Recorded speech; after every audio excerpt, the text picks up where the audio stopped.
5 attitudes que le pervers narcissique utilise pour vous rendre complètement dingue. Bonjour à tous les amis et bienvenue dans cette vidéo, je suis ravie de vous retrouver. Je me présente, je suis Priscilla Canapel, votre coach spécialisée dans les relations d'emprise et les pervers narcissiques.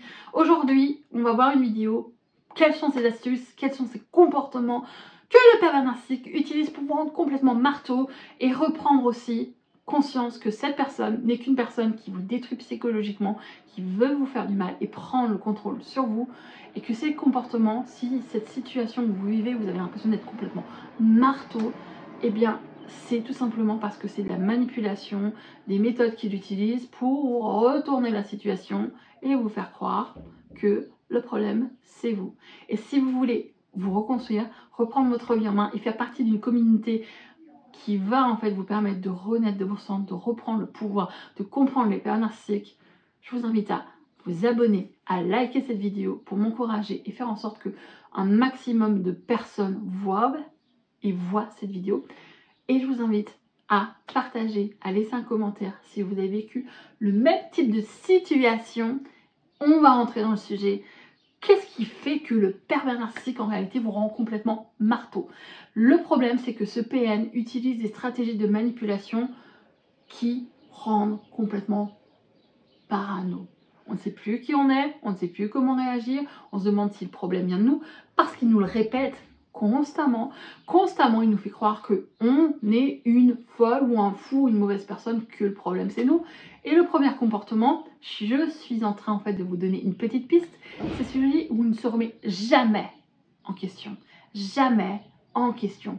Peu importe les conneries qu'ils peuvent vous faire, peu importe les attitudes, les comportements, les pétages de plomb, les insultes, vous êtes responsable. Naturellement. Parce que le PN, homme comme femme, ont cette incapacité à se remettre en question. C'est toujours vous le problème, il vous a insulté, il vous a frappé, il vous a humilié, il vous a fait des choses qui vous ont fait du mal, détruit psychologiquement. Mais en réalité, qu'est-ce qui se passe? Bah non, le problème, c'est vous. Ce sera toujours vous. Cette incapacité de se remettre en question, eh ben, fait partie des comportements qui rendent complètement dingue. Le deuxième comportement, c'est cette incapacité en fait aussi à vous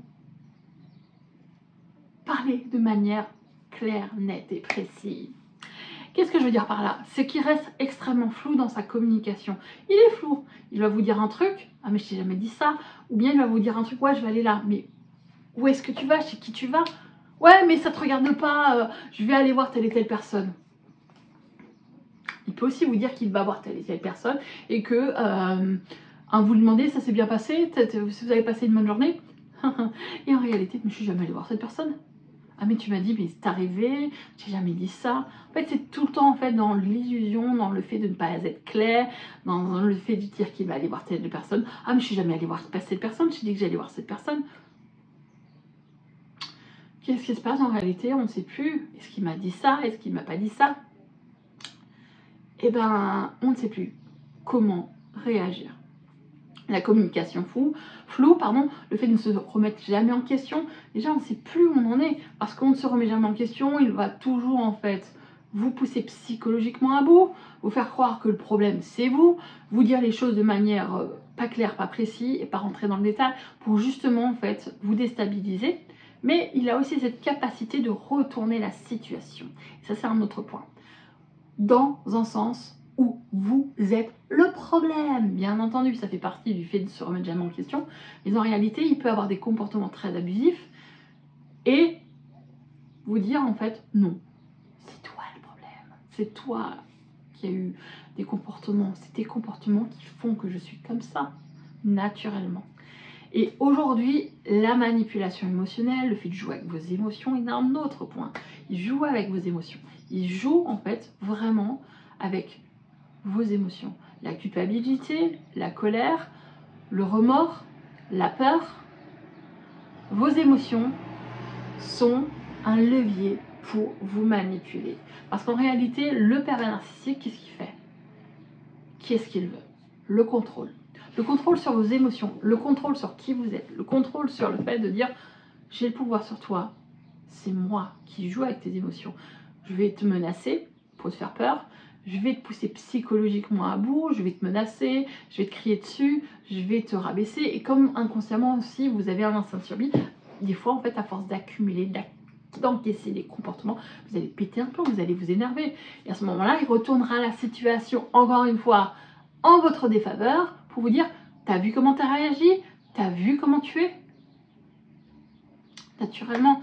Et croyez-moi, beaucoup de personnes, en fait, et ça m'est même arrivé, c'est pour ça que je vais vous expliquer un peu une expérience personnelle, où en fait, on m'a traité de menteuse, on m'a dit que en fait j'étais folle, mais en réalité moi je n'étais pas en fait en forme, et cette personne, qu'est-ce qu'elle faisait? Elle piquait sur mes émotions, elle tapait en fait sur des trucs, sur des douleurs, sur un manque de confiance en soi, sur le fait que je me sente pas à la hauteur, pour me dire ouais de toute façon tu mérites, et cette personne mérite tellement mieux que toi, t'es moche, il est tellement mieux que toi.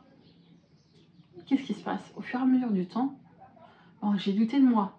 J'ai eu un sentiment de culpabilité, j'ai eu un sentiment où je me sentais pas à la hauteur, j'ai eu honte.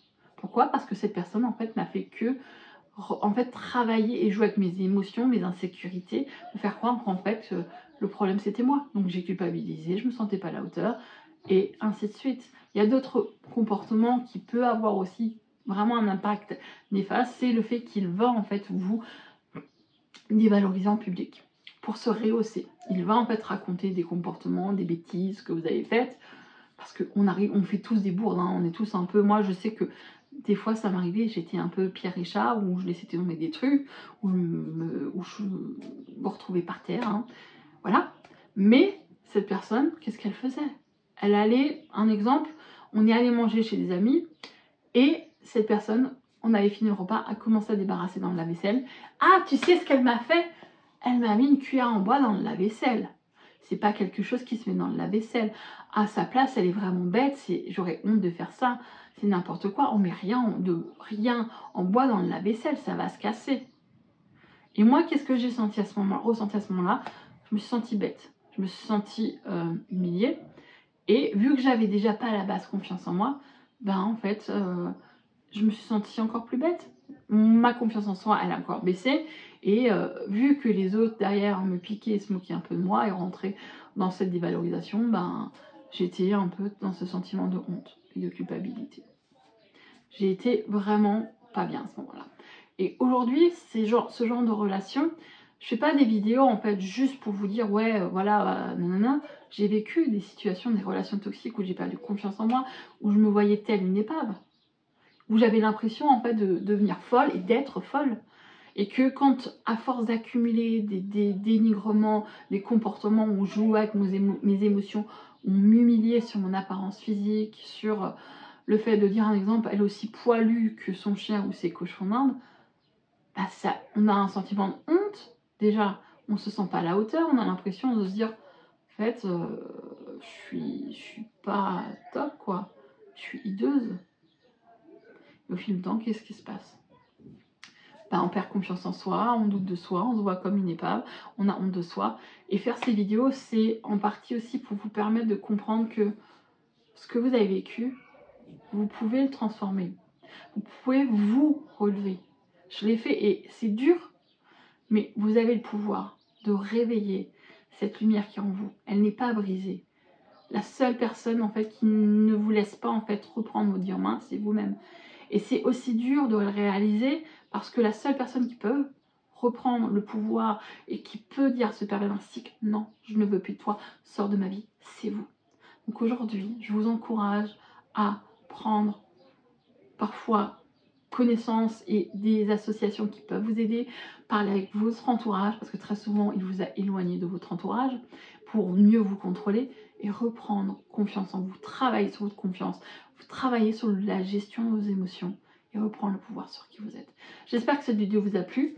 Je vais vous mettre une playlist qui va s'afficher là pour aller voir d'autres vidéos. Je vous invite à aller voir. Et n'hésitez pas aussi à, comme je l'ai dit, liker, partager et à vous abonner. Quant à moi, je vous dis bye bye les amis et merci d'être là au quotidien.